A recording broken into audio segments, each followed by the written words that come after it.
नमस्कार दोस्तों, हमारे चैनल में आपका तहे दिल से स्वागत है। क्या आपने कभी सोचा है कि देश आपस में युद्ध क्यों लड़ते हैं? क्या वो सच में ऊंचे आदर्शों, लोकतंत्र या न्याय के लिए लड़ाते हैं? या फिर इन सब खूबसूरत शब्दों के पीछे डर, स्वार्थ और शक्ति का क्रूर खेल छिपा होता है? क्या इतिहास सिर्फ राजा महाराजाओं की कहानियां हैं? या यह मानवीय स्वभाव का एक ऐसा आईना है जिसमें हम आज भी अपनी तस्वीर देख सकते हैं?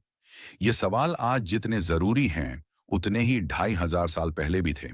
और आज हम एक ऐसे व्यक्ति की कहानी में उतरने वाले हैं, जिसने इन सवालों के जवाब इतनी बेरहमी और ईमानदारी से दिए कि आज भी दुनिया भर के नेता, सेनापति और विद्वान उसकी लिखी किताब को पीआरएच कर सिर झुकाते हैं।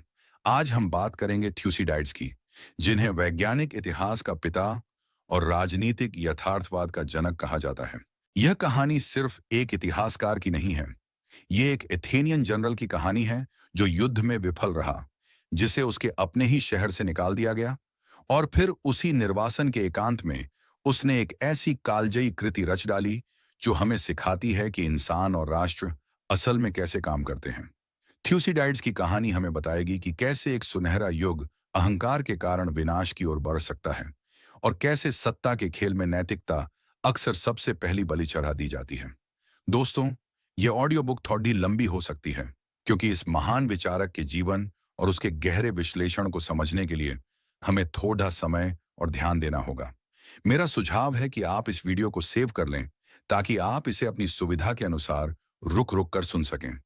क्या आप तैयार हैं इतिहास के उस पहले मनोवैज्ञानिक से मिलने के लिए, जिसने हमें सिखाया कि इतिहास को भावनाओं से नहीं, बल्कि सबूतों और तर्क से कैसे समझा जाता है? तो चलिए इस रोमांचक सफर की शुरुआत करते हैं। अध्याय नंबर 1, एथेंस के स्वर्ण युग का बेटा, एक विशेष अधिकार प्राप्त शुरुआत। हर कहानी अपने समय और माहौल की पैदाइश होती है। थ्यूसिडाइड्स की कहानी को समझने के लिए हमें पहले उस शहर को समझना होगा जिसने उसे बनाया। 5वीं सदी ईसा पूर्व का एथेंस। यह कोई साधारण शहर नहीं था। यह मानव इतिहास का एक सुनहरा पन्ना था। यह पेरिक्लीस का एथेंस था, लोकतंत्र का जन्म स्थान, जहां हर नागरिक को राजकाज में अपनी बात रखने का हक था। यह वो शहर था जहां की हवाओं में दर्शन शास्त्र घुल चुका था, जहां सुकरात जैसे दार्शनिक सड़ढ़कों पर घूमते हुए युवाओं से जीवन के सबसे अहम सवाल पूछते थे। ये वो एथेंस था जहां सोफोक्लीज और यूरिपिडीज जैसे नाटककार ऐसे नाटक लिख रहे थे जो आज भी हमें मानवीय भावनाओं की गहराइयों में ले जाते हैं। कल्पना कीजिए उस माहौल की जहां हर तरफ ज्ञान, कला और राजनीति का एक जीवंत उत्सव चल रहा था। थ्यूसिडाइड्स इसी उत्सव में पैदा हुए थे। वो किसी साधारण परिवार में नहीं जन्मे थे। उनका जन्म लगभग 460 ईसा पूर्व में एथेंस के एक बहुत ही अमीर और प्रभावशाली परिवार में हुआ था। उनके पिता का नाम ओलोरस था, एक ऐसा नाम जो थ्रेस के शाही परिवार से जुड़ा था। इस शाही संबंध और उनके परिवार की थ्रेस के इलाके में सोने की खदानों ने उन्हें वो विशेषाधिकार दिए जो उस समय के ज्यादातर एथेनियन नागरिकों के पास नहीं थे। उनका बचपन ऐशो आराम में बीता। उन्हें उस समय की सबसे बेहतरीन शिक्षा मिली। वो उन वाद विवादों को सुनते हुए बड़े हुए जो शहर के मुख्य चौराहे अगोरा में होते थे। उन्होंने उन सोफिस्टों से सीखा जो तर्क और भाषण की कला सिखाते थे। वो उन नाटकों को देखते हुए बड़े हुए जो युद्ध, न्याय और मानवीय अहंकार जैसे विषयों पर सवाल उठाते थे। एक तरह से पूरा एथेंस शहर ही उनका क्लासरूम था। इस माहौल ने थ्यूसिडाइड्स को एक गहरी राजनीतिक और मनोवैज्ञानिक समझ दी। उन्होंने सत्ता को बहुत करीब से काम करते हुए देखा। उन्होंने देखा कि कैसे नेता भाषणों से भिड्यच को अपनी ओर मोद लेते हैं, कैसे लोकतंत्र में फैसले लिए जाते हैं, और कैसे एक साम्राज्य को चलाया जाता है। वो सिर्फ एक नागरिक नहीं थे, वो उस सिस्टम का एक हिस्सा थे। उनका परिवार एथेंस के सबसे महान नेता पेरिक्लीस के सर्कुलों में था। उन्होंने पेरिक्लीस को एथेंस को उसकी बुलंदी पर पहुंचाते हुए देखा था। पार्थेनन जैसी शानदार इमारतें उनकी आंखों के सामने बन रही थीं। एथेंस का साम्राज्य अपनी चरम सीमा पर था। चारों तरफ आत्मविश्वास और समृद्धि थी। यह समझना बहुत जरूरी है कि थ्यूसिडाइड्स इस स्वर्ण युग की पैदाइश थे, क्योंकि जब आप उनकी किताब पढ़ते हैं तो उसमें आपको इस स्वर्ण युग का गुणगान नहीं मिलता, बल्कि उसमें आपको मानवीय स्वभाव के अंधेरे कोनों का, सत्ता की क्रूरता का और युद्ध की भयावहता का एक बहुत ही ठंडा और यथार्थवादी विश्लेषण मिलता है। ऐसा क्यों? एक व्यक्ति जो इतने आदर्शवादी और बौद्धिक माहौल में पला बढ़ा, वो इतना निराशावादी या यथार्थवादी कैसे हो गया? जरूर कोई ऐसी बद्दी घटना हुई होगी, कोई ऐसा विशाल तूफान आया होगा जिसने इस सुनहरे शहर की नींव को हिलाकर रख दिया होगा। वो कौन सी घटना थी जो इस विशेषाधिकार प्राप्त युवक को एक ऐसे रास्ते पर ले जाएगी जहां वो इतिहास का सबसे क्रूर और ईमानदार दस्तावेज लिखेगा? वो कौन सा युद्ध था जिसने न सिर्फ एथेंस बल्कि थ्यूसिडाइड्स की आत्मा को भी हमेशा के लिए बदल दिया? इन सवालों के जवाब हमें मिलेंगे अगले अध्याय में। अध्याय नंबर 2, एक अवश्यम भावी युद्ध। जब हाथियों ने नृत्य किया, एथेंस का स्वर्ण युग अपनी चमक बिखेर रहा था, लेकिन इस चमक के नीचे एक अंधेरा भी पनप रहा था। यह अंधेरा था डर और ईर्ष्या का। एथेंस की बढ़ती हुई शक्ति, उसका विशाल नौसैनिक साम्राज्य और उसका लोकतांत्रिक प्रभाव ग्रीस की दूसरी बद्धी शक्ति स्पार्टा की आंखों में कांटे की तरह चुभ रहा था। स्पार्टा, जो एक रूढ़िवादी, सैन्यवादी और जमीनी ताकत था, एथेंस की इस नई और गतिशील शक्ति को अपने अस्तित्व के लिए एक खतरे के रूप में देख रहा था। और यहीं पर थ्यूसिडाइड्स ने उस सिद्धांत की नींव रखी जिसे आज दुनिया थ्यूसिडाइड्स ट्रैप के नाम से जानती है। यह एक बहुत ही सरल लेकिन गहरा विचार है। थ्यूसिडाइड्स ने लिखा कि जब कोई उभरती हुई शक्ति किसी स्थापित शक्ति को चुनौती देती है, तो युद्ध लगभग अवश्यम भावी यानी होकर ही रहता है। क्या आपको यह पैटर्न आज की दुनिया में भी दिखाई देता है? जब आप आज के सुपर पावर्स के बीच तनाव को देखते हैं, तो क्या आपको थ्यूसिडाइड्स की यह बात याद नहीं आती? अपनी राय कमेंट्स में जरूर दीजिएगा। ये दो अलग अलग दुनियाओं की टक्कर थी। एक तरफ था एथेंस, जो व्यापार, कला, लोकतंत्र और एक शक्तिशाली नौसेना का प्रतीक था। दूसरी तरफ था स्पार्टा, जो अनुशासन, सैन्य ताकत और एक बेहद शक्तिशाली पैदल सेना के लिए जाना जाता था। एथेंस एक समुद्री शक्ति था, स्पार्टा एक जमीनी शक्ति। एथेंस में हर नागरिक बहस कर सकता था, स्पार्टा में हर नागरिक एक सैनिक था। इन दोनों का टकराना तय था। थ्यूसिडाइड्स ने इस युद्ध के कारणों का बहुत ही गहरा विश्लेषण किया और यहीं पर वो इतिहास के पहले वैज्ञानिक इतिहासकार के रूप में सामने आते हैं। उन्होंने अपने से पहले के इतिहासकार हेरोडोट्स की तरह सिर्फ कहानियां या अफवाहें नहीं लिखी। उन्होंने युद्ध के तात्कालिक कारणों और असली कारणों के बीच फर्क किया। युद्ध के तात्कालिक बहाने थे कुछ छोटी मोटी लड़ाइयां, जैसे कोरसिरा और पोटिडिया जैसे शहरों को लेकर हुआ विवाद। ये वो चिंगारियां थीं जिन्होंने आग लगाई। लेकिन थ्यूसिडाइड्स ने कहा कि असली कारण, वो मूल कारण जो इस युद्ध को अनिवार्य बना रहा था, वो कुछ और ही था। उन्होंने साफ साफ लिखा, जो बात युद्ध को अनिवार्य बना रही थी, वो थी एथेंस की शक्ति का विकास और इसके कारण स्पार्टा में पैदा हुआ डर। यह एक क्रांतिकारी विश्लेषण था। उन्होंने देवताओं के क्रोध या किसी राजा की सनक को युद्ध का कारण नहीं बताया, बल्कि उन्होंने दो राष्ट्रों के हितों, उनकी शक्ति और उनके डर को इसका असली कारण माना। उन्होंने दिखाया कि अंतर्राष्ट्रीय संबंध आदर्शों पर नहीं, बल्कि शक्ति संतुलन के क्रूर यथार्थ पर चलते हैं। जिस दिन यह युद्ध, जिसे इतिहास में पेलोपोनेशियन युद्ध के नाम से जाना जाता है, 431 ईसा पूर्व में शुरू हुआ, थ्यूसिडाइड्स ने उसी दिन से नोट्स लेना शुरू कर दिया था। उन्हें यकीन था कि यह कोई आम युद्ध नहीं होगा। यह ग्रीक दुनिया का सबसे विराट और सबसे विनाशकारी युद्ध होगा और इसका इतिहास लिखा जाना चाहिए। वो सिर्फ एक नागरिक के तौर पर इस युद्ध को नहीं देख रहे थे, वो पहले दिन से ही एक इतिहासकार की नजर से इसे देख रहे थे। वो सबूत इकट्ठा कर रहे थे, लोगों से बात कर रहे थे और हर घटना के पीछे के असली कारण को समझने की कोशिश कर रहे थे।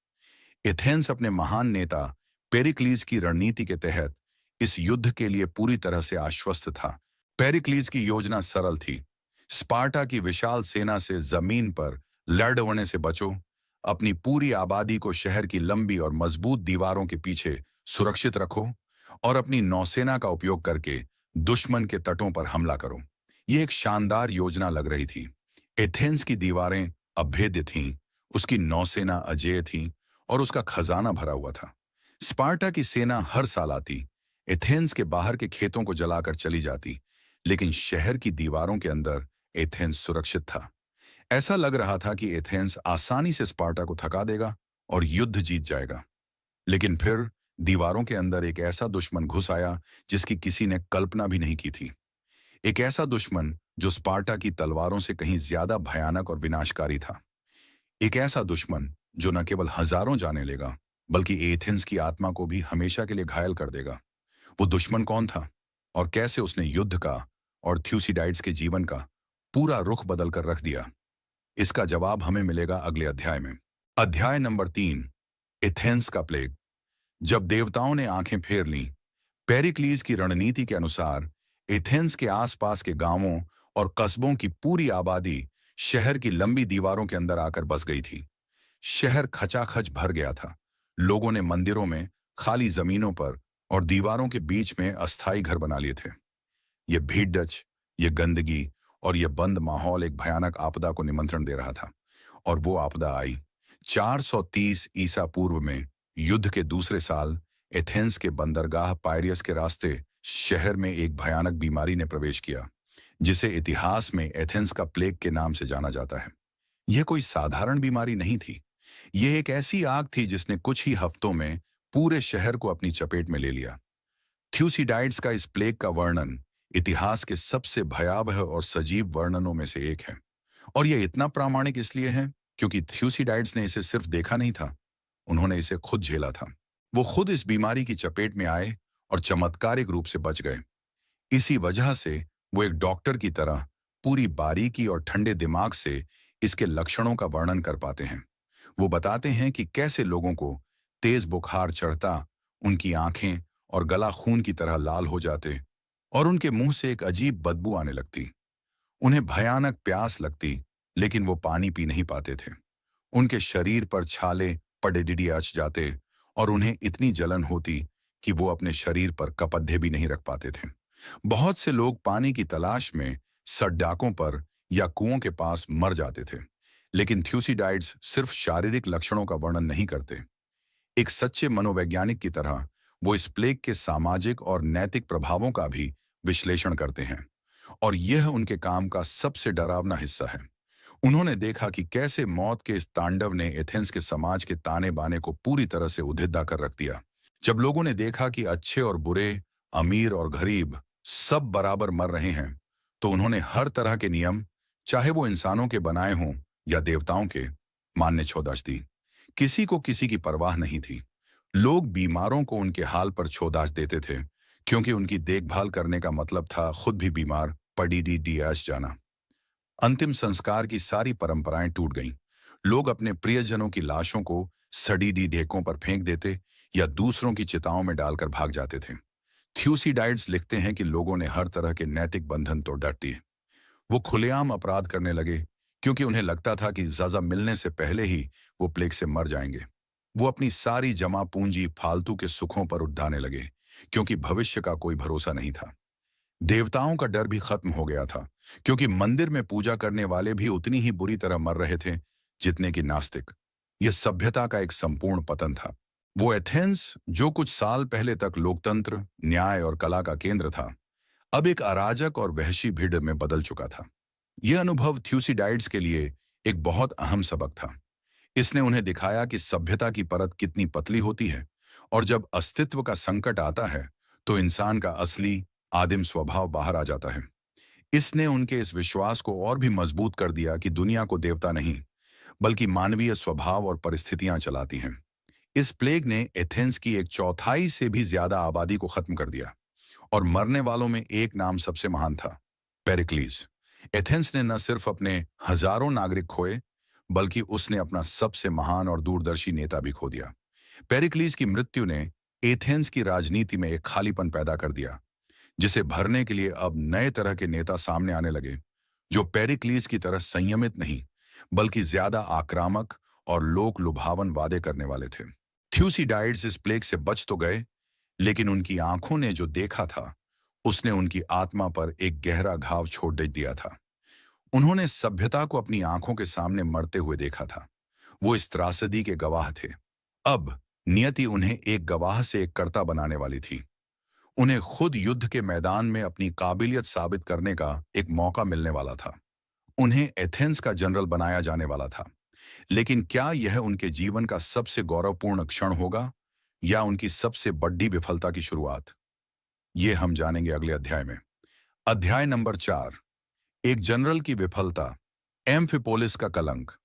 प्लेग की विभीषिका से उबरने के बाद युद्ध अपने क्रूर तर्क के साथ आगे बढ़ता रहा। थ्यूसिडाइड्स अब सिर्फ एक दर्शक नहीं थे। 424 ईसा पूर्व में उन्हें एक स्ट्रेटिगोस यानी एथेंस का एक जनरल चुना गया। यह एक बहुत प्रमुख सम्मान और एक बहुत बड़ी जिम्मेदारी थी। उन्हें थ्रेस के क्षेत्र में तैनात एक नौसैनिक बेढ़े की कमान सौंपी गई। थ्रेस का यह इलाका एथेंस के लिए बहुत महत्वपूर्ण था, क्योंकि यहीं से एथेंस को जहाज बनाने के लिए लकड़ी और सोने जैसी जरूरी चीजें मिलती थीं। और यहीं पर एम्फिपोलिस नाम का एक बहुत ही रणनीतिक रूप से महत्वपूर्ण शहर था। थ्यूसिडाइड्स को इस इलाके की कमान मिलना कोई संयोग नहीं था। जैसा कि हमने पहले बात की, उनके परिवार का इस इलाके में काफी प्रभाव और संपत्ति थी। इसलिए एथेंस के लोगों को लगा कि वो इस जिम्मेदारी को निभाने के लिए सबसे उपयुक्त व्यक्ति हैं। लेकिन किस्मत को कुछ और ही मंजूर था। उसी समय स्पार्टा की तरफ से एक ऐसा जनरल उभरकर सामने आया जो किसी भी आम स्पार्टन जैसा नहीं था। उसका नाम था ब्रासिडस। जहां ज्यादातर स्पार्टन कम बोलने वाले और कठोर अनुशासन वाले होते थे, वहीं ब्रासिडस एक करिश्माई, साहसी और बहुत ही चतुर रणनीतिकार था। वो सिर्फ तलवार से नहीं, बल्कि अपनी बातों से भी लड़ाइयां जीतना जानता था। ब्रासिडस ने एक दुस्साहसी कदम उठाया। उसने अपनी सेना के साथ काट ढाके की सर्दियों में एक लंबा और थका देने वाला मार्च किया और अचानक एम्फिपोलिस शहर के बाहर पहुंच गया। यह एक मास्टर स्ट्रोक था। किसी ने भी सर्दियों में इतने भयानक हमले की उम्मीद नहीं की थी। एम्फिपोलिस शहर की सुरक्षा के लिए जो एथेनियन कमांडर था, उसने तुरंत थ्यूसिडाइड्स को मदद के लिए एक संदेश भेजा। थ्यूसिडाइड्स उस समय पास के थासोस द्वीप पर तैनात थे। जैसे ही उन्हें संदेश मिला, वो अपनी पूरी ताकत से एम्फिपोलिस की ओर बढ़े। उन्होंने अपनी नौकाओं को जितनी तेजी से हो सकता था खेना शुरू कर दिया। ये समय के खिलाफ एक दौड़ थी, लेकिन वो इस दौड़ में हार गए। जब तक थ्यूसिडाइड्स वहां पहुंचे, तब तक बहुत देर हो चुकी थी। चालाक ब्रासिडस ने शहर के लोगों को लड़ाई की जगह एक बहुत ही आकर्षक प्रस्ताव दिया। उसने कहा कि जो भी शहर में रहना चाहता है, वो अपनी पूरी संपत्ति के साथ शांति से रह सकता है, और जो जाना चाहता है वो भी जा सकता है। शहर के लोगों ने लड़ाई में मरने की बजाय इस प्रस्ताव को स्वीकार कर लिया और एम्फिपोलिस ने बिना लड़े ही आत्मसमर्पण कर दिया। थ्यूसिडाइड्स शहर को तो नहीं बचा पाए, लेकिन उन्होंने तेजी से काम करते हुए पास की बंदरगाह इयोन पर कब्जा कर लिया और उसे ब्रासिडस के हाथों में जाने से बचा लिया। यह भी एक महत्वपूर्ण उपलब्धि थी, लेकिन एम्फिपोलिस जैसे विशाल और महत्वपूर्ण शहर को खोने की विफलता के सामने यह कुछ भी नहीं थी। एथेंस के लोकतंत्र में सफलता के 100 बाप होते थे, लेकिन विफलता अनाथ होती थी। खासकर युद्ध में विफल हुए जनरलों के साथ कोई रियायत नहीं बरती जाती थी। जब एथेंस में यह खबर पहुंची, तो लोगों में गुस्सा भद्दक उठा। थ्यूसिडाइड्स पर अपनी जिम्मेदारी ठीक से न निभाने का आरोप लगाया गया। उन्हें एथेंस वापस बुलाया गया, उन पर मुकदमा चलाया गया और उन्हें 20 साल के लिए देश निकाला, यानी निर्वासन की सजा सुना दी गई। सोचकर देखिए उस इंसान की मनोदशा। एक पल में वो एथेंस का एक सम्मानित जनरल था और दूसरे ही पल वो एक भगोड़ा, एक कलंकित व्यक्ति बन गया था। उसका सैन्य करियर खत्म हो गया था। उसकी प्रतिष्ठा मिट्टी में मिल गई थी। उसे अपने प्यारे शहर एथेंस से 20 सालों के लिए दूर कर दिया गया था। किसी भी व्यक्ति के लिए यह उसके जीवन का अंत होता। यह एक ऐसी त्रासदी थी जो इंसान को तोड़च कर रख देती है। लेकिन थ्यूसिडाइड्स के लिए यह व्यक्तिगत अपमान, यह कलंक और यह सजा एक ऐसा वरदान साबित होने वाली थी जिसकी उन्होंने कभी कल्पना भी नहीं की थी। यह कैसे हो सकता है? एक जनरल की विफलता और देश निकाला एक इतिहासकार के लिए सबसे अच्छा उपहार कैसे बन सकता है? इस रहस्य का जवाब हमें मिलेगा अगले अध्याय में। अध्याय नंबर 5, निर्वासन का वरदान। दुश्मन के खेमे में एक इतिहासकार। जब थ्यूसिडाइड्स को 20 साल के लिए एथेंस से निर्वासित किया गया, तो यह उनके लिए एक बहुत बड़ा आघात था। एथेंस सिर्फ उनका घर नहीं था, वो उनकी पहचान थी, उनकी दुनिया का केंद्र था। उस शहर से दूर कर दिया जाना, जहां उनके दोस्त थे, उनका परिवार था और जहां हर पल इतिहास बन रहा था, यह किसी भी देशभक्त एथेनियन के लिए सबसे बड़ी सा थी। लेकिन जैसा कि अक्सर होता है, जीवन की सबसे बड़ी त्रासदियां ही हमारे लिए सबसे महान अवसर लेकर आती हैं। थ्यूसिडाइड्स के लिए उनका यह निर्वासन एक ऐसा ही अवसर बन गया जिसने उन्हें एक साधारण इतिहासकार से वैज्ञानिक इतिहास का पिता बना दिया। यह एक वरदान कैसे था, इसे समझने के लिए हमें सोचना होगा कि अगर वो एथेंस में रहते तो क्या होता। वो युद्ध की खबरें सुनते, लेकिन वो खबरें एथेंस के नजरिए से छन कर आती।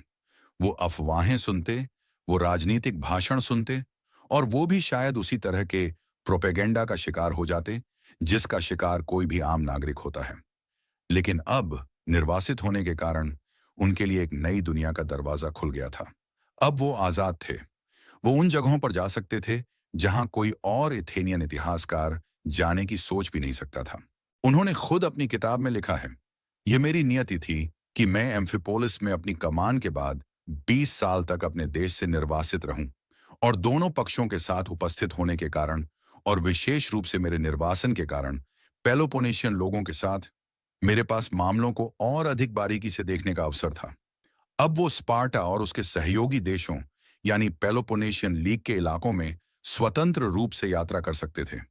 वो स्पार्टा के जनरलों से बात कर सकते थे, उनके सैनिकों से मिल सकते थे और उनके राजनेताओं के विचारों को समझ सकते थे। वो युद्ध को अब सिर्फ एथेंस की आंखों से नहीं, बल्कि दुश्मन की आंखों से भी देख रहे थे। इसने उन्हें एक ऐसा संतुलित और व्यापक दृष्टिकोण दिया जो अद्वितीय था। वो अब सिर्फ एथेनियन अफवाहों पर निर्भर नहीं थे, बल्कि उन्हें दुश्मन के खेमे से सीधी और सच्ची जानकारी मिल रही थी। यह किसी भी इतिहासकार के लिए एक सपने के सच होने जैसा था। यहीं पर उन्होंने अपनी उस पद्धति, उस मेथड को विकसित किया जो उन्हें हेरोडोट्स जैसे अपने पूर्वजों से बिल्कुल अलग करती है। वो एक आधुनिक खोजी पत्रकार की तरह काम कर रहे थे। वो किसी भी बात पर आसानी से यकीन नहीं करते थे। वो अलग अलग लोगों से बात करके, यानी चश्मदीदों से पूछताछ करके जानकारी की पुष्टि करते थे। वो सबूतों की तलाश करते थे। वो अफवाह और तथ्य के बीच फर्क करने की लगातार कोशिश करते थे। वो घटनाओं के पीछे के कारणों को समझने के लिए गहराई से विश्लेषण करते थे। ये इतिहास लिखने का एक बिल्कुल नया तरीका था। इसमें देवताओं के लिए कोई जगह नहीं थी। इसमें चमत्कारों और मनगढ़ंत कहानियों के लिए कोई जगह नहीं थी। इसमें सिर्फ एक चीज थी, मानवीय कार्यों, मानवीय गलतियों और मानवीय महत्वाकांक्षाओं का एक ठंडा, कठोर और तार्किक विश्लेषण। इस निर्वासन ने उन्हें वो समय और वो शांति भी दी जो शायद उन्हें एथेंस की भाग दौड़ डड्डा भरी जिंदगी में कभी नहीं मिलती। अब वो अपना पूरा समय अपने जीवन के एकमात्र महान कार्य पेलोपोनेशियन युद्ध का इतिहास लिखने में लगा सकते थे। वो सिर्फ घटनाओं को दर्ज नहीं कर रहे थे, वो मानवीय स्वभाव के एक गहरे अध्ययन में लगे हुए थे। वो देख रहे थे कि कैसे युद्ध, डर और सत्ता की भूख इंसानों और राष्ट्रों को बदल देती है।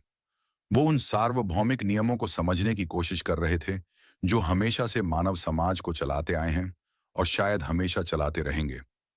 इसी अनोखी पहुंच और एक कठोर नई पद्धति के साथ थ्यूसिडाइड्स ने युद्ध के सबसे महत्वपूर्ण क्षणों का दस्तावेजीकरण करना शुरू किया। और इन्हीं में से एक क्षण था एक छोटा सा संवाद, एक बहस जो एथेंस के दूतों और एक छोटे से द्वीप के नेताओं के बीच हुई। यह बहस इतिहास की सबसे प्रसिद्ध और सबसे डरावनी बहसों में से एक है, जो आज भी हमें सत्ता के असली चेहरे से रूबरू कराती है। वो कौन सा द्वीप था और उस बहस में ऐसा क्या कहा गया था जिसने एथेंस की आत्मा को दुनिया के सामने नंगा कर दिया? इसका जवाब हमें मिलेगा अगले अध्याय में। अध्याय नंबर 6, मिलियन संवाद। जब शक्ति ही सत्य बन गई। निर्वासन के दौरान थ्यूसिडाइड्स ने जिस घटना का सबसे गहराई से और सबसे यादगार विश्लेषण किया, वो थी मेलोस द्वीप की विजय। मेलोस एजियन सागर में एक छोटा सा द्वीप था। जब एथेंस और स्पार्टा के बीच युद्ध शुरू हुआ, तो मेलोस ने तटस्थ रहने का फैसला किया। वो न तो एथेंस के साथ थे और न ही स्पार्टा के। 15 साल तक वो अपनी इस तटस्थता को बनाए रखने में कामयाब रहे। लेकिन फिर 416 ईसा पूर्व में एथेंस ने फैसला किया कि वो मेलोस को अपने साम्राज्य में शामिल करेंगे। एथेंस ने मेलोस के पास अपनी एक विशाल सेना भेजी और उनसे आत्मसमर्पण करने को कहा। मेलोस के नेताओं और एथेंस के दूतों के बीच जो बातचीत हुई, उसे थ्यूसिडाइड्स ने एक संवाद के रूप में प्रस्तुत किया है, जिसे मेलियन संवाद के नाम से जाना जाता है। यह संवाद शायद शब्दशः वैसा ही नहीं हुआ होगा, लेकिन यह उस समय की दो अलग अलग विचारधाराओं, दो अलग अलग विश्व दृष्टियों का एक शानदार और भयावह चित्रण है। इस संवाद में मेलोस के नेता न्याय, नैतिकता और देवताओं की दुहाई देते हैं। वो कहते हैं, हमारा आपसे कोई झगड़ा नहीं है, हम आजाद रहना चाहते हैं, यह न्याय की बात है। वो एथेंस वालों को याद दिलाते हैं कि अगर आप आज हमें एक तटस्थ राज्य को तबाह करेंगे, तो आप दुनिया के सामने एक बुरा उदाहरण पेश करेंगे। कल को जब आप कमजोर होंगे, तो दूसरे आपके साथ भी ऐसा ही करेंगे। वो अपनी उम्मीद जाहिर करते हैं कि उनके रिश्तेदार स्पार्टा वाले उनकी मदद के लिए जरूर आएंगे। और अंत में वो कहते हैं कि देवता हमेशा न्याय का साथ देते हैं, और क्योंकि हम न्याय के पक्ष में हैं, इसलिए देवता हमारी रक्षा करेंगे। यह एक कमजोर लेकिन सम्मानित पक्ष का तर्क था, जो अंतर्राष्ट्रीय संबंधों को नैतिकता और न्याय के चश्मे से देख रहा था। इसके जवाब में एथेंस के दूतों ने जो कहा, वो आज भी अंतर्राष्ट्रीय संबंधों के यथार्थवादी स्कूल का सबसे क्रूर और सबसे सच्चा कथन माना जाता है। एथेंस वालों ने न्याय और नैतिकता की सभी दलीलों को एक झटके में खारिज कर दिया। उन्होंने कहा, न्याय की बातें तभी होती हैं जब दोनों पक्ष बराबर की ताकत वाले हों। जब एक पक्ष मजबूत और दूसरा कमजोर हो, तो वहां सिर्फ एक ही नियम चलता है। मजबूत वो करता है जो वो कर सकता है, और कमजोर वो सहता है जो उसे सहना पड़ जाता है। उन्होंने कहा, हम यहाँ नैतिकता पर भाषण देने नहीं आए हैं। ये दुनिया शक्ति से चलती है, आदर्शों से नहीं। उन्होंने स्पार्टा की मदद की उम्मीद को एक भोला सपना बताया और कहा कि स्पार्टा कभी भी अपने हितों के खिलाफ जाकर तुम्हारी मदद नहीं करेगा। और जहां तक देवताओं की बात है, उन्होंने कहा कि हमारा अनुभव बताता है कि देवता भी शक्ति का ही सम्मान करते हैं। ये एक बहुत ही ठंडी और बेरहम बातचीत है। यह सत्ता के नशे में चूर एक साम्राज्य का असली चेहरा दिखाती है। एथेंस, जो कभी लोकतंत्र और न्याय का प्रतीक था, अब खुलेआम कह रहा था कि जिसकी लाठी उसकी भैंस ही दुनिया का एकमात्र नियम है। थ्यूसीडाइड्स इस संवाद को बिना किसी अपनी टिप्पणी के, बिना किसी नैतिक फैसले के प्रस्तुत करते हैं। वो पाठक पर छोड़ डर देते हैं कि वो खुद तय करे कि कौन सही है और कौन गलत। मैं आपसे पूछना चाहता हूं, क्या आपको नहीं लगता कि यह संवाद आज भी उतना ही सच है? जब विशाल और शक्तिशाली देश छोटे देशों पर अपनी इच्छा थोपते हैं, तो क्या वो एथेंस की ही भाषा नहीं बोल रहे होते? हमें अपनी राय कमेंट्स में जरूर बताएं। इस संवाद का अंत बहुत ही दुखद हुआ। मेलोस के लोगों ने अपनी आजादी को गुलामी से बेहतर समझा और उन्होंने आत्मसमर्पण करने से इनकार कर दिया। इसके बाद एथेंस की विशाल सेना ने द्वीप को घेर लिया, और कुछ महीनों की घेराबंदी के बाद जब मेलोस के लोगों ने हार मान ली, तो एथेंस ने कोई दया नहीं दिखाई। उन्होंने मेलोस के सभी वयस्क पुरुषों को मार डाला और सभी महिलाओं और बच्चों को गुलाम बनाकर बेच दिया। एक पूरा द्वीप, एक पूरी संस्कृति सत्ता की भूख की भेंट चरा गई। यह क्रूरता, यह अहंकार एथेंस की राजनीति में आए एक बड़े बदलाव का संकेत था। पेरिक्लीस जैसे संयमित नेताओं की जगह अब क्लियोन जैसे आक्रामक नेता ले चुके थे। लेकिन सत्ता का यह नशा एथेंस को एक ऐसी गलती करने के लिए उकसाने वाला था, जो मेलोस की विजय से भी कहीं ज्यादा बढ़ी और विनाशकारी साबित होगी। एथेंस अब तक की अपनी सबसे बड़ी, सबसे महत्वाकांक्षी और सबसे अहंकारी सैन्य मुहिम पर निकलने वाला था। एक ऐसी मुहिम जो उसे जीत का ताज पहनाने का वादा करती थी, लेकिन जो असल में उसे उसकी सबसे बड़ी तबाही की ओर ले जाने वाली थी। वो कौन सी मुहिम थी और कैसे उसने एथेंस के भाग्य को हमेशा के लिए सील कर दिया? इसका जवाब हमें मिलेगा अगले अध्याय में। अध्याय नंबर 8, सिसिली का महाविनाश, अहंकार का पतन। मेलोस में अपनी क्रूरता का परचम लहराने के बाद एथेंस का आत्मविश्वास और अहंकार अपने चरम पर था। उन्हें लगने लगा था कि वो अजेय हैं, कि दुनिया में कोई भी ताकत उन्हें नहीं रोक सकती। इसी अहंकार के नशे में एथेंस के लोगों ने एक ऐसा फैसला लिया जो इतिहास में उनकी सबसे बड़ी भूल साबित हुआ। उन्होंने सिसिली द्वीप को जीतने के लिए एक विशाल नौसैनिक अभियान भेजने का फैसला किया। सिसिली उस समय ग्रीक दुनिया का एक बहुत ही अमीर और शक्तिशाली इलाका था, और एथेंस को लगा कि अगर सिसिली उनके कब्जे में आ गया, तो वो स्पार्टा को आसानी से घुटने टेकने पर मजबूर कर देंगे। यह एक बहुत ही महत्वाकांक्षी और बहुत ही जोखिम भरा प्लान था। एथेंस की संसद में इस अभियान को लेकर एक जोरदार बहस हुई। एक तरफ थे पुराने और अनुभवी जनरल निसियास, जो इस अभियान के खिलाफ थे। उन्होंने लोगों को चेतावनी दी कि यह एक बहुत बद्धा जुआ है, कि हम एक अनजान दुश्मन से अपने घर से बहुत दूर जाकर लड़ने की कोशिश कर रहे हैं। उन्होंने कहा कि हमें अपनी ताकत को इतने बड़े और अनिश्चित अभियान में बर्बाद नहीं करना चाहिए। लेकिन दूसरी तरफ था एक युवा, करिश्माई, लेकिन बेहद लापरवाह और महत्वाकांक्षी नेता, एल्सिबाइडीज। एल्सिबाइडीज ने लोगों के सामने सिसिली की दौलत और जीत की शान के ऐसे सपने पेश किए कि लोग उसके दीवाने हो गए। एथेंस की भीड़ ने तर्क और सावधानी की आवाज को अनसुना कर दिया और लालच तथा महत्वाकांक्षा के पक्ष में मतदान किया। उन्होंने न सिर्फ अभियान को मंजूरी दी, बल्कि उसे और भी बड़ा और शानदार बनाने का फैसला किया। थ्यूसिडाइड्स इस अभियान के बेद्धे के रवाना होने का बहुत ही सजीव वर्णन करते हैं। वो बताते हैं कि यह किसी ग्रीक शहर द्वारा भेजी गई अब तक की सबसे शानदार और सबसे महंगी सैन्य शक्ति थी। पूरा शहर अपने नाविकों और सैनिकों को विदा करने के लिए बंदरगाह पर उमद्दा पद्दहा था। चारों तरफ प्रार्थनाएं हो रही थीं, गीत गाए जा रहे थे और जीत के जयकारे लग रहे थे। यह शक्ति और आत्मविश्वास का एक अद्भुत प्रदर्शन था, लेकिन यह एक ऐसे विनाश की शुरुआत थी जिसकी किसी ने कल्पना भी नहीं की थी। सिसिली पहुंचते ही इस अभियान पर एक के बाद एक मुसीबतें आनी शुरू हो गईं। सबसे पहले इसके मुख्य प्रस्तावक एल्सिबाइडीज पर एथेंस में कुछ धार्मिक अपराधों के आरोप लग गए। उसे वापस बुलाने का आदेश दिया गया, लेकिन एल्सिबाइडीज ने एथेंस वापस जाकर मुकदमा लदिचने की बजाय भागकर दुश्मन यानी स्पार्टा की शरण ले ली। यह एक बहुत बद्धा झटका था। उसने स्पार्टा वालों को एथेंस की पूरी योजना बता दी और उन्हें सलाह दी कि वो सिसिली के सबसे बद्धे शहर सिराक्यूज की मदद के लिए अपनी सेना भेजें। अब एथेंस की कमान अनिच्छुक जनरल निसियास के हाथों में थी, जो कभी इस अभियान को चाहता ही नहीं था। उसने एक के बाद एक कई गलतियां की। एथेंस ने उसकी मदद के लिए एक और बद्धा बेद्धा भेजा, लेकिन तब तक बहुत देर हो चुकी थी। इस अभियान का अंत सिराक्यूज के विशाल बंदरगाह में एक भयानक नौसैनिक लड़ाई में हुआ। उस लड़ाई में एथेंस का बेड़ा पूरी तरह से नष्ट हो गया। जो सैनिक बच गए, उन्होंने जमीन के रास्ते भागने की कोशिश की, लेकिन यह और भी भयानक साबित हुआ। एथेंस की वो महान सेना, जो कुछ महीने पहले बड्ढे गर्व के साथ निकली थी, अब एक भूखी, प्यासी और हताश भीड़ में बदल चुकी थी। सिराक्यूज और उनके सहयोगियों ने उन्हें एक एक करके पकड़ डिडियच लिया या मार डाला। हजारों एथेनियन सैनिकों को बंदी बना लिया गया और उन्हें सिराक्यूज की पत्थर की खदानों में काम करने के लिए भेज दिया गया, जहां ज्यादातर भूख, प्यास और बीमारी से तड़प कर मर गए। यह पेलोपोनेशियन युद्ध का निर्णायक मौद्य था।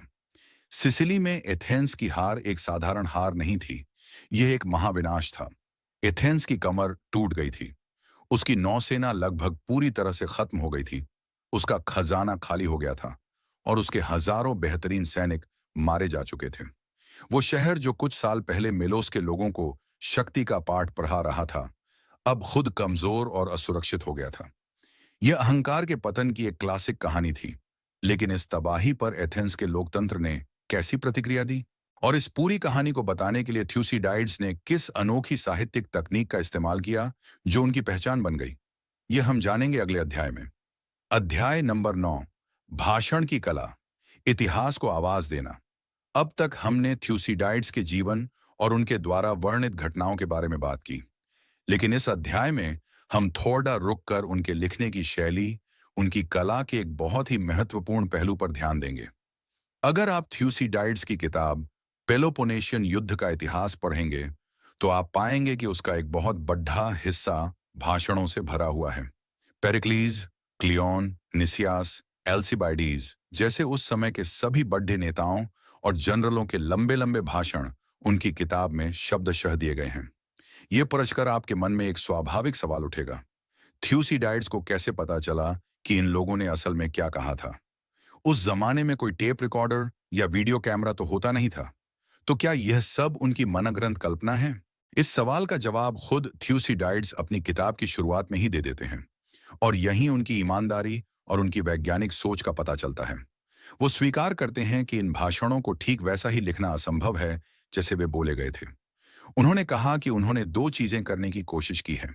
पहला, जहां तक संभव हो सका, उन्होंने उन लोगों से बात की जिन्होंने इन भाषणों को सुना था और उसका समग्र अर्थ जानने की कोशिश की। दूसरा, उन्होंने यह भी लिखा कि उनके अनुसार उस विशेष परिस्थिति में वक्ता को क्या कहना चाहिए था। यानी यह भाषण न तो पूरी तरह से वास्तविक है और न ही पूरी तरह से काल्पनिक। यह वास्तविकता और विश्लेषण का एक मिश्रण है। तो फिर थ्यूसिडाइड्स ने इन भाषणों को अपनी किताब में इतनी प्रमुखता से क्यों शामिल किया? क्या वो सिर्फ अपनी किताब को नाटकीय बनाना चाहते थे? नहीं, इन भाषणों का एक बहुत ही गहरा उद्देश्य है।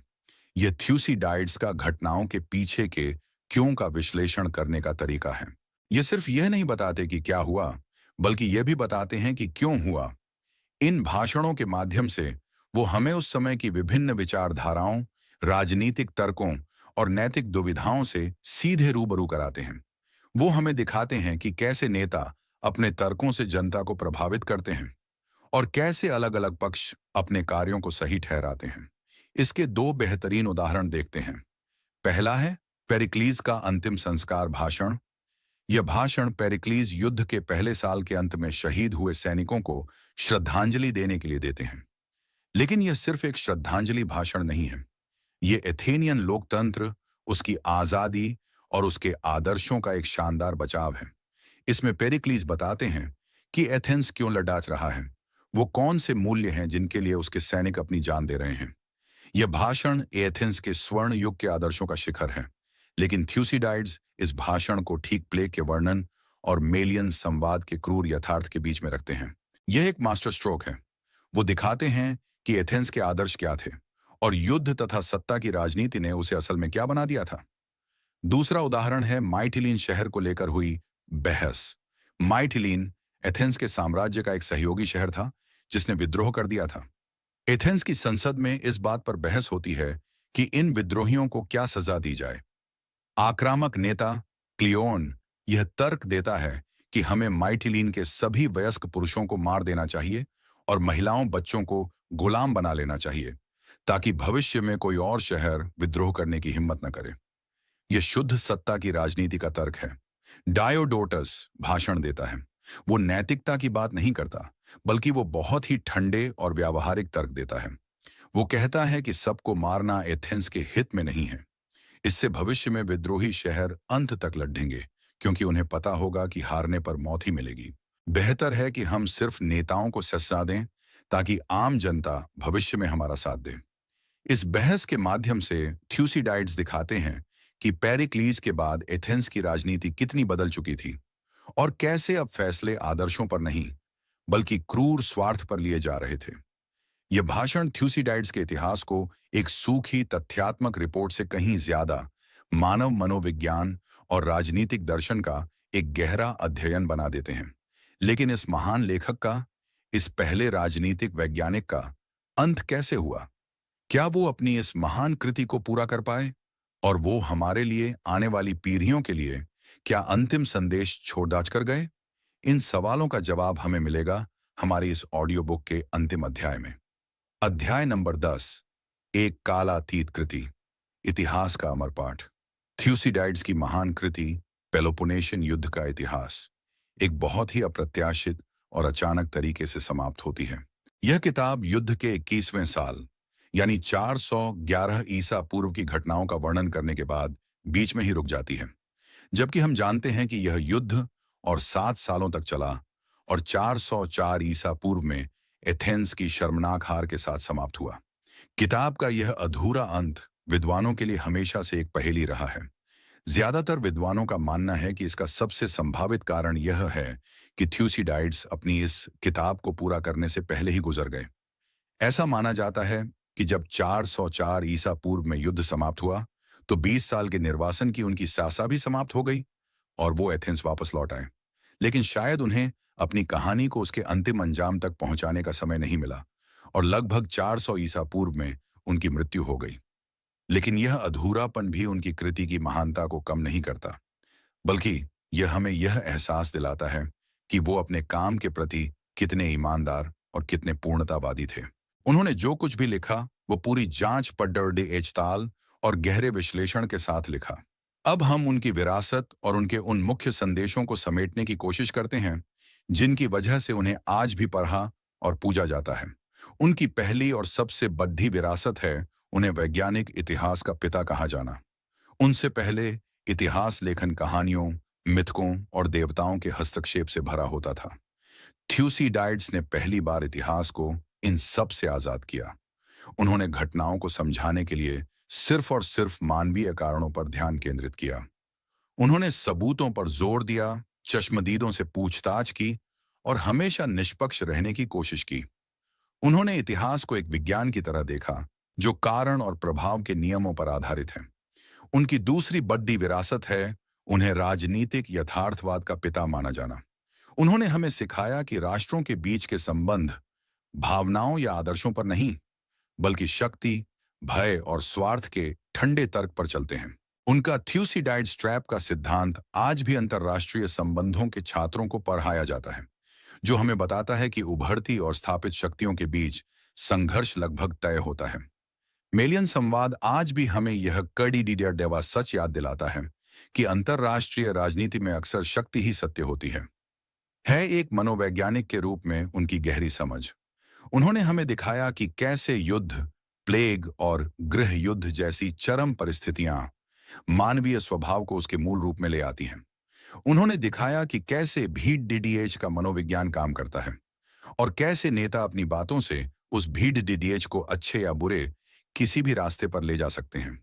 उनका प्लेग का वर्णन सिर्फ एक बीमारी का वर्णन नहीं है, यह सामाजिक और नैतिक पतन का एक अध्ययन है। थ्यूसिडाइड्स ने अपनी किताब की शुरुआत में ही लिखा था कि वो यह इतिहास किसी तात्कालिक प्रशंसा या मनोरंजन के लिए नहीं लिख रहे हैं। उन्होंने लिखा, मैंने इसे हमेशा के लिए एक संपत्ति के रूप में लिखा है। वो यह बात इतने आत्मविश्वास से इसलिए कह सके क्योंकि उन्हें यकीन था कि परिस्थितियां बदल सकती हैं, साम्राज्य बन और बिगड़ सकते हैं, लेकिन मानवीय स्वभाव कभी नहीं बदलता। जो डर, जो लालच, जो अहंकार एथेंस और स्पार्टा के युद्ध का कारण बना, वही डर, लालच और अहंकार आज भी हमारे बीच मौजूद है और यही उनकी सबसे बड़ी और अमर विरासत है। उनकी किताब सिर्फ प्राचीन ग्रीस का इतिहास नहीं है, यह एक आईना है जिसमें हम आज भी अपनी दुनिया, अपने नेताओं और खुद अपने मानवीय स्वभाव को देख सकते हैं। वो हमें चुनौती देते हैं कि हम घटनाओं को उनकी सतह पर न देखें, बल्कि उनके पीछे छिपे शक्ति के खेल को समझें। वो हमें याद दिलाते हैं कि अहंकार और अति आत्मविश्वास का अंत हमेशा विनाश में ही होता है। वो हमें सिखाते हैं कि इतिहास से सबक न लेना ही सबसे बड़ी ऐतिहासिक भूल है। और इसी के साथ दोस्तों, हम आज इस अद्भुत यात्रा के अंत पर पहुंचते हैं। इस प्रेरणादायक ऑडियो बुक के आधार पर हमने साथ मिलकर यह जाना कि कैसे 2500 साल पहले एक व्यक्ति ने हमें दुनिया को देखने का एक बिल्कुल नया, यथार्थवादी और वैज्ञानिक नजरिया दिया। हमने थ्यूसिडाइड्स के जीवन के उतार चढ़ाव और उनके द्वारा लिखे गए इतिहास के अमर पाठों को समझने की कोशिश की है। मुझे उम्मीद है कि इस ऑडियो बुक के जरिए हमने जो कुछ भी सीखा है वह सिर्फ सुनने तक ही सीमित नहीं रहेगा, बल्कि आपके जीवन का मार्गदर्शन भी करेगा। याद रखिएगा, यह ज्ञान केवल जानकारी नहीं है, बल्कि आपके भीतर की आलोचनात्मक सोच को जगाने की कुंजी है। यह ऑडियो बुक आपको यह सिखाती है कि कैसे घटनाओं के पीछे के असली कारणों को खोजा जाए, कैसे राजनीतिक भाषणों के पीछे छिपे स्वार्थ को पहचाना जाए और कैसे इतिहास की गलतियों से सीखकर एक बेहतर भविष्य बनाया जाए। लेकिन सबसे महत्वपूर्ण, यह आपको यह भी सिखाती है कि मानवीय स्वभाव कितना जटिल है और सत्ता का खेल कितना क्रूर हो सकता है। अब जब आप इस ऑडियो बुक को सुनना समाप्त कर रहे हैं, तो मैं आपसे एक अनुरोध करना चाहता हूं। इन सिद्धांतों को याद रखें, इन पर विचार करें और इन्हें अपने दैनिक जीवन में जब आप समाचार देखते हैं या अंतर्राष्ट्रीय घटनाओं के बारे में पढ़ाते हैं, तो लागू करने का प्रयास करें। और हमेशा याद रखें, आपके भीतर तर्क करने और सच को जानने की असीम शक्ति है। आपके इस बहुमूल्य समय के लिए और इस यात्रा में मेरे साथ जुड़ने के लिए दिल से धन्यवाद। मैं उम्मीद करता हूं कि आपको यह ऑडियो बुक पसंद आई होगी और इसने आपको इतिहास के पहले वैज्ञानिक थ्यूसिडाइड्स के बारे में कुछ नया सीखने को मिला होगा। अगर आपको यह ऑडियो बुक पसंद आई तो इसे लाइक करें, अपने दोस्तों और परिवार के साथ साझा करना न भूलें, ताकि वे भी इस ज्ञान का लाभ उठा सकें। और हाँ, हमारे चैनल को सब्सक्राइब करना बिल्कुल न भूलें, ताकि आपको ऐसी ही और प्रेरणादायक और ज्ञानवर्धक ऑडियो बुक्स मिलती रहें। और हाँ, अपनी प्रतिक्रिया हमें कमेंट में जरूर बताएं। थ्यूसिडाइड्स का कौन सा विचार, वैज्ञानिक इतिहास, थ्यूसिडाइड्स ट्रैप या मेलियन संवाद, आपको आज की दुनिया में सबसे ज्यादा प्रासंगिक लगता है? आपके विचार और सुझाव हमारे लिए बहुत ही ज्यादा महत्वपूर्ण हैं और हमें भविष्य में और भी बेहतर ऑडियो बुक्स बनाने में मदद करेंगे। तो कृपया कमेंट सेक्शन में अपनी राय जरूर दें। हम जल्द ही एक और नई ऑडियो बुक के साथ वापस आएंगे। तब तक के लिए अपना ख्याल रखिए, सीखते रहिए और हमेशा अपने लक्ष्यों की ओर आगे बढ़ते रहिए। याद रखें, इतिहास हमें भविष्य को समझने का नक्शा देता है।